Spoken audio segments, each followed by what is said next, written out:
여러분은 주식 투자에서 가장 중요한 원칙이 무엇이라고 생각하시나요? 성공적인 매매 전략? 정확한 시장 예측? 물론 그것도 중요하지만 진정으로 투자 성과를 결정짓는 핵심은 바로 자금 관리입니다. 주식을 매매할 때 얼마나 많은 자금을 투입하고 손실과 수익을 어떻게 관리하느냐에 따라 여러분의 계좌는 지속적인 성장의 길로 나아가거나 큰 손실로 무너질 수도 있습니다. 오늘 영상에서는 자금 관리의 필요성과 효과적인 방법, 그리고 투자를 안전하고 효율적으로 이어갈 수 있는 2% 룰까지 자세히 알아보겠습니다. 끝까지 함께 해주세요. 이 영상은 식스트레이더 79님의 주식 투자 리스타트의 일부 내용입니다. 자금 관리란 주식을 매매할 때 얼마나 많은 자금을 투입할지를 결정하고 관리하는 일종의 자산 운용 원칙이라고 할 수 있습니다. 그렇다면 자금 관리가 도대체 왜 필요할까요? 앞서 언급한 바와 같이 기법은 불완전할 수밖에 없으며 주식시장은 워낙 위험한 돌발 변수투성이라 얼마든지 손실을 볼 수 있다고 했죠. 따라서 손실 관리는 위험 관리이고 이것은 곧 자금 관리입니다. 이것이 왜 그토록 중요할까요? 주식을 하는 근본적인 이유는 돈을 벌기 위한 것인데 돈을 버는 게 아니라 왜 돈을 잃는 것에 대해 강조할까요? 그 이유는 손실을 제대로 관리하지 않으면 치명적이기 때문입니다. 손실 관리를 반드시 해야 하는 가장 중요한 이유는 바로 손익의 비대칭성 때문입니다. 손익의 비대칭성이란 손실의 규모가 커질수록 이를 복구하기 위해 손실률보다 더 큰 수익률을 올려야 한다는 원리입니다. 예를 들어 여러분이 어떤 종목을 매매해서 1% 손실이 났다면 이 손실을 만회하기 위해 얼마의 수익률을 올려야 할까요? 1% 떨어졌으니 1% 오르면 될까요? 아닙니다. 99 나누기 100은 1.01이므로 실제로는 1%보다 근소하게 더 오른 1.01%가 올라야 비로소 만회됩니다. 2% 손실이 발생한 경우 원금을 회복하기 위해서는 2.04%, 5% 손실이 발생한 경우는 5.26%, 10% 손실이 발생한 경우는 11.11%, 20% 손실이 발생한 경우는 25%, 50% 손실이 발생한 경우는 100%, 90% 손실이 발생한 경우는 900%의 수익을 올려야 합니다. 예를 들어 여러분이 1000만 원을 투자했는데 1% 손실이 났다면 남은 999만 원으로 1만 원을 메우기 위해 거의 1% 수준의 수익을 올리면 됩니다.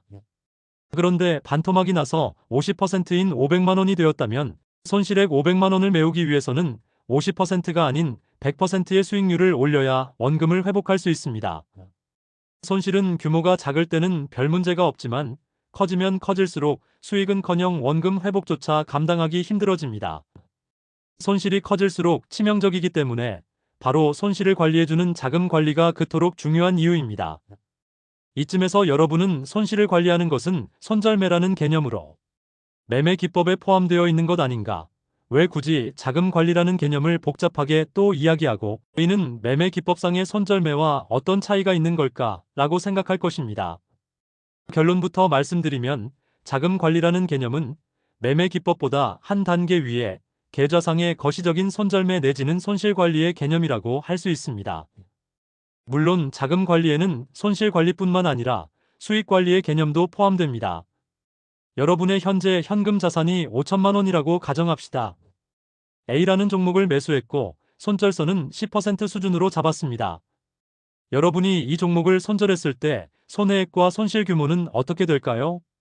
당연히 5천만 원의 10% 손실이니 500만 원 손실이고 수익률은 마이너스 10% 아니냐? 틀렸습니다. 정답은 얼마의 자금을 투입하느냐에 따라 달라진다입니다. 아니, 당연히 5천만 원 전부 투입한다는 가정하에 계산하는 것 아니냐? 하며 억울해하실지 모르겠지만 저는 분명히 자산 총 규모가 5천만 원이라고 했지 5천만 원 전체를 투입한다고 얘기한 적은 없습니다. 시비를 거는 것처럼 느껴지실지 모르지만 이것은 대단히 중요한 부분입니다.